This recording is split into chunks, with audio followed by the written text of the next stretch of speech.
తాకట్లో ఉన్న మీ బంగారాన్ని విడిపించి ఆ రోజు ధరకే కొనబడుతుంది ఆచారి గోల్డ్. నేను మార్నింగ్ ఆఫీస్కి వస్తుంటే ఒక బుల్లెట్ బైక్ని చూసా. చాలా పెద్ద హెవీ సౌండ్ వస్తుంది అండ్ అదే కాకుండా మధ్య మధ్యలో డప్ డప్ అని ఒక సౌండ్ ఇస్తున్నాడు. సో ఇలాంటి వాళ్ళ మీద చట్టపరంగా ఎలాంటి చర్యలు తీసుకోలేమా? యాక్చువల్లీ ఏంటంటే చట్టపరంగా అంటే ఎవరైనా కంప్లైంట్ పెట్టొచ్చు, దీనికి ఇట్లా సౌండ్ అయ్యి నాయిస్ పొల్యూషన్ అవుతుందని చెప్పేసి కంప్లైంట్ పెట్టొచ్చు. ఎందుకంటే ఎన్వైరన్మెంట్ ప్రొటెక్షన్ రూల్స్ 1989 అదే చెప్తుంది, నాయిస్ పొల్యూషన్ అనేది చేయొద్దు.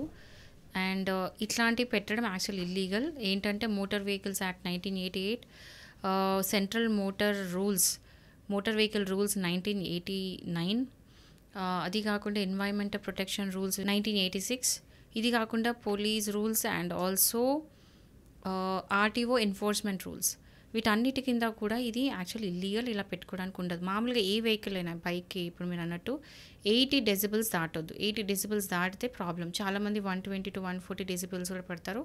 యాక్చువల్ అలా పెట్టుకోరాదు. అలా పెట్టుకుంటే కనుక సీజ్ చేసే అవకాశం ఉంది. అది కాకుండా మీ ఫైన్స్ పడవచ్చు, మీకు లీగల్గా నోటీసులు రావచ్చు, మీ మీద కేసులు కావచ్చు. సో జాగ్రత్తగా ఉండండి. చాలామంది ఏమంటే ఇవి ఎక్స్ట్రా పెట్టిస్తూ ఉంటారు. అది కాకుండా సైలెన్సెస్ ఇవ్వడము, దానివల్ల ఈ సౌండ్ అనేది క్రియేట్ అవుతుంటుంది. సో దీనివల్ల మాత్రం ఖచ్చితంగా ప్రాబ్లం అవుతుంది. సో పెట్టుకోవడం తప్పు, బట్ ఆల్రెడీ పెట్టుకున్న వాళ్ళ పరిస్థితి ఏంటి? ఒకవేళ ఆల్రెడీ పెట్టుకుని ఉంటే మాత్రం ఒక అడ్వకేట్లా నేనే సజెస్ట్ చేస్తాను అంటే ఫస్ట్ వెళ్ళి ఆర్టీఓలో అప్లికేషన్ పెట్టండి. ఆ అప్లికేషన్లో ఈ మాడిఫికేషన్ ఏదైతే ఉందో ఆ డిక్లరేషన్ రిటర్న్లో తీసుకోండి. ఏఆర్ఏఐ నుంచి కూడా పర్మిషన్ ఒకవేళ మీరు తీసుకోండి, ఆల్రెడీ ఉంటే ప్రాబ్లం లేదు. ఏఆర్ఏఐ అంటే ఏంటంటే ఆటోమోటివ్ రీసెర్చ్ అసోసియేషన్ కమిటీ నుంచి మీకు సర్టిఫికేట్ ఇస్తారు. సో అది పర్మిషన్ ఉండి అప్రూవల్ ఉంటే ప్రాబ్లం లేదు.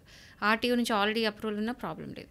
ఒక లేకపోతే మాత్రం ఇప్పుడు వెళ్ళి ఒక అప్లికేషన్ రిటర్న్లో ఇచ్చి మీకు ఇలా ఉంది అని చెప్పేసి మీరు అప్లికేషన్ అని ఇవ్వచ్చు. సో అక్కడి నుంచి మీకు ఒక రిటర్న్ డిక్లరేషన్ ఒకటి ఇస్తారు.